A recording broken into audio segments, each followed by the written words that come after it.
Hello baby ജനിച്ച കാലം മുതൽ നമ്മൾ പ്ലാൻ ചെയ്യുന്നതാണ് നമുക്കൊരു ട്രിപ്പ് പോകണമെന്ന്. ഈ പ്ലാനൊക്കെ ഇംപ്ലിമെൻ്റ് ആവുക പറയുന്നത് കുറച്ച് ബുദ്ധിമുട്ടാണ്.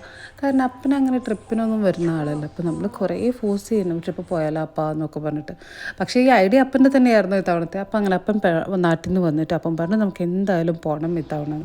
പക്ഷേ ഇത്തവണയാണെങ്കിൽ ബേബിക്ക് കുറച്ച് ഫീവറായിട്ട് ബേബി കുറച്ച് ഡൗൺ ആയിരുന്നു. സെയിം ദ അശ്വിൻ്റെ പനി മാറിയിട്ടേ ഉള്ളൂ. പക്ഷേ ബേബി രാവിലെ അപ്പൂപ്പനും അമ്മമ്മനും കണ്ടപ്പോൾ ബേബി സെറ്റായി, ബേബി ഓക്കെ ആയി.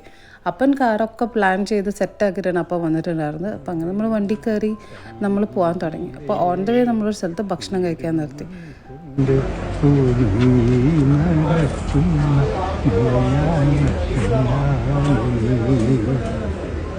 ഒരു മലയാളി ബേബീനെ അപ്പം നോക്കിക്കൊണ്ടിരുന്ന സമയത്ത് നമ്മളെല്ലാവരും പോയി ഫുഡ് കഴിച്ചു. ശരിക്കും ഫുഡ് കഴിക്കുന്ന വീഡിയോ ഞാൻ എടുക്കാറില്ല കേട്ടോ. ശരിക്കും അത് ഭയങ്കര ബുദ്ധിമുട്ടാണ്. ഫുഡ് കഴിക്കുന്നതിൻ്റെ ഇടയിൽ ക്യാമറ ഓൺ ചെയ്ത് വീഡിയോ എടുക്കുക. ചിലപ്പോൾ എനിക്ക് തോന്നും ഇതും റെക്കോർഡ് ചെയ്താൽ നല്ല രസമാണല്ലോ എന്ന്.